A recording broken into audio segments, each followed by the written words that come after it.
In this video, I'm going to show you how I decluttered my iPhone and how I became more mindful and aware of how I'm using my iPhone as a tool. So it's going to be a little bit of minimalism, a little bit of philosophy, and it's going to be fun. So let's get into it. So first of all, if you're new to this channel, you know what to do. Smash the subscribe and like buttons. So here's why I'm personally doing this minimalism thing when it comes to my phone. I'm decluttering my mind. I'm trying to declutter my physical space around me as well. I'm getting rid of a lot of clothes and stuff like that. But when it comes to my devices, specifically my phone and my mobile devices, that was kind of the piece of the puzzle where I hadn't really investigated how I'm using my devices and why I'm using them so much. Like I was looking at my screen time, there's a freaking fly that just flew by and is driving me nuts. Anyway, I was looking at my screen time, and recently because of the coronavirus and we're all stuck inside, how much am I actually using my device? And I was kind of shocked because I was like, there's no way I could be on my devices for more than like 5 or 6 hours. But some days I have been using my devices over 10 hours a day. And this is across my iPhone, my iPad, my laptop. We're only even awake for 16 hours every day. I'm spending most of my day on my devices staring at my screen when I could be spending that maybe more productively or maybe more mindfully. So after I was initially horrified by how much time I'm using my devices, I've been reading a couple books and I will link them in the description below. One of those books is called 10 Arguments for Deleting Your Social Media. It's a book about how we use our phones, how the phones are designed to kind of lock us in to an addictive almost spiral. So you do nothing but stare at your phone mindlessly all the time. And then I read another book called Digital Minimalism by Cal Newport, which also talked about how we can see our devices as more minimalistic tools or objects instead of using our phones and devices as ways to replace our entire social networks, our entire kind of life experience. And then the third book I would recommend on this topic is called How to Break Up with Your Phone. That one's by Catherine Price, and it has a lot of overlapping kind of philosophies and psychological studies that relate to how we use our devices and how we can kind of distance ourselves so we're not staring mindlessly and blankly at these things and then blame them for ruining our freaking lives. So let me actually show you my phone and how I have decluttered and organized my apps. All right, so here's my iPhone 11 Pro, and no, I have not upgraded to the latest iPhone. I haven't gotten the iPhone 12. I just haven't really been convinced that I really need it. It's kind of part of my mentality of how I'm minimalizing my clutter and also, just how I'm being more mindful of where my money is going, where my mind is going. My goal with this is to reduce distractions and see my iPhone as more of a tool than as a complete replacement for all of my social life and all of my entertainment life. But one of my favorite features about iOS 14 is how you can have widgets on the home screen. You can also have widgets here if you swipe over to the left. And I have a widget for Lightroom, which is my photo editing app. I have a Google widget to do a quick search. And then I have like a battery widget over here. And then of course there's a little search bar up there. And I really like that you can have widgets on the home screen as well. So this is my home screen right here. As you can see, I don't really have a lot of apps on there. There's no Instagram, there's no Facebook, there's no Twitter. There is YouTube on my home screen. And the reason why I only have YouTube as my only social media platform, social media platform on my home screen is I'm trying to minimize distraction. I seriously cannot deny the chance to tap on a social media app when it's on my phone. One of the first things I did was I didn't delete those apps completely from my phone. I actually moved them over to the app library, which you can access by swiping over to the right. And this is really handy. This is also an iOS 14 feature where it categorizes your apps for you. So all of my social apps are still there, and you can see that they're all in this nice organized folder. So you can always access the apps and then reduce the temptation of having those same kind of addictive apps on the home screen. So I really thought about what are the main things I want to use my phone for. My main intention for using my phone is to read stuff. I listen to music on my phone. I don't really watch, a lot of Netflix or Hulu or that kind of thing on my phone. I use my iPad and Apple TV more for that kind of thing. But I do watch some stuff on YouTube, so I kept the YouTube app down here in the dock. And the other dock apps are my mainly used apps: Messages, Safari, YouTube, and then Music. So I think of my phone more as like an information / mobile music and texting kind of device, instead of thinking of it as like every time I go on there I have to check 18 million social media platforms to see if I got any messages or any notifications or that kind of thing.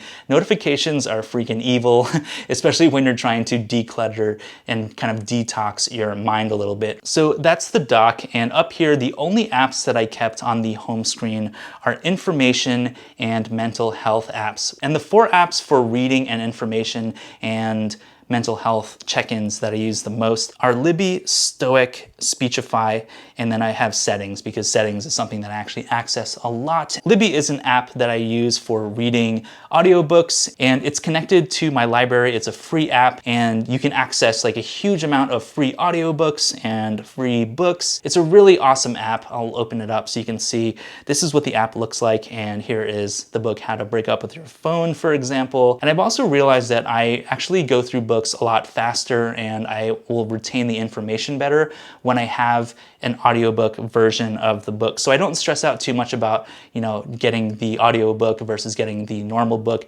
Audiobooks just work better for me. And the second app I have here is called Stoic. And Stoic is a mental health check-in app. You can do stuff like journaling, you can read some inspirational quotes, you can do some meditation and different types of breathing. Stoic has been really life-changing in some ways in terms of getting me to be more mindful and just more in the present moment. Part of this whole digital detox type thing is being in the present moment and not just using my devices less for the sake of less screen time, but being more mindful about my phone usage and using it to do things that actually positively impact me instead of the mindless scrolling. You can see a pattern here, right? I'm trying to reduce mindless scrolling as much as possible. And then the third app on my home screen that I keep is called Speechify. And Speechify is a text-to-speech app that I use mostly to read articles. Like I have certain articles here from The Atlantic and stuff, and it'll actually read the article for you. So you can add articles, you can add text, you can even like take a photo of some stuff and convert a photo of text to speech. And this is really how I go through articles. And what I like about this is it creates almost like a podcast kind of format. And it's really cool to be able to listen to articles instead of having to sit and stare at my screen the whole time and be distracted constantly. Here I can actually listen to articles in the background and do other things. I can clean my house, I can, just relax and stare at the ceiling or something. And up here above the apps on the home screen is a widget. This is the weather widget, which is like the stock Apple weather widget. I really like the cleanliness of that. I really like just being able to quickly see what the temperature is outside. This is actually a widget stack. So if you swipe up and down, you can go through different widgets in the same widget area. And the other widget I have there is the calendar stock widget from Apple. So I can kind of just swipe through those and get my really quick information in terms of what day it is there anything on my calendar, what's the temperature. Again, being more mindful about how I'm using my phone, what is important about this phone for me, and what can I do to reduce clutter and also have a clearer mind and being more intentional when I get on my phone. And some of you might also be wondering how to remove apps from your home screen without actually removing the full app so that you can still access them if you swipe over to the app library. And it's really easy. So basically just hold your finger down on an app and it'll give you these options: edit home screen, share app, or remove app. You press remove app and then it'll ask you, do you want to remove the app from the home screen or do you want it to be deleted? I want to just remove this app from the home screen, so here's where I would press remove from home screen. So really that's how I set up my phone to be more mindful about how I'm using it, to focus on the most important things that I use on my phone that aren't very distracting or useless. They're very intentional. I actually use them on a daily basis.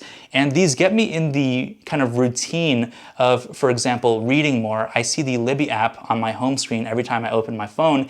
That reminds me that, oh yeah, yeah, I can go onto my phone, and instead of mindlessly going through Instagram or something, I tap on Libby and instantly I have a bunch of books that I can read. Or I go into Stoic and then I have my mental health check-in. Or I go into Speechify and I can read articles and listen to them like a podcast kind of format. And then if I want to access settings, right there, I have my weather, I have my calendar, I have messages, Safari, YouTube, and music. I use social media for my business and to post stuff to my Instagram and that kind of thing. So I didn't delete these 100%, but just not having these on the home screen of my phone has increased my happiness, I would say dramatically. I'm not constantly triggered or annoyed or swept into that addictive feed of Instagram or Facebook or TikTok. It's so easy to go into those apps and then, like an hour later, you're like, what the hell just happened to the last hour of my life? And then there's other apps that I deleted completely from my phone because I felt like I wasn't even using them that much. For example, Netflix and Hulu and Amazon Prime Video. I don't really watch a lot of that stuff on my phone anyway. Another thing that you can do if you want to minimize the amount of distraction your phone has on your life, you can go into settings, go into notifications, and go through your individual apps and turn off notifications for apps that will draw you in. Like for Facebook, I have Facebook notifications completely off. For Instagram, I have notifications completely off. And the idea is that going through each app and turning off, your notifications for that app will leave your phone less cluttered. It'll also distract you less when you see that little banner, that little 1 or the number in the red dot above the app on the home screen. You won't be as tempted to touch that app to open it and then spend a mindless hour in Instagram when you were like, oh my God, I was supposed to be productive. What am I doing with my time? So there you go. That's an overview of how I decluttered my phone and reorganized a bunch of stuff to be more mindful and intentional about how I use my phone. I hope this resonated with you, and if you have any tips or reactions to how I'm organizing my phone, or maybe something that you're doing that you find to be really effective for organizing your digital life, let me know in the comments below. I love to see y'all down in the comment section. If you're feeling a little spicy and want to support my channel, you can smash that subscribe button if you're not subscribed already. And if you're feeling even spicier, you can check out my music on Spotify and Apple Music. Search for Ben Aqua on your favorite music platform and you will find all my stuff there. Follow me on there, share my stuff, you know what to do. I also have a shop with all my merchandise. It's just benaqua.shop, and that has some of my t-shirt designs and some art prints and accessories, that kind of stuff. I highly appreciate all the support. Thank you so much for watching, and I'll see you in the next one.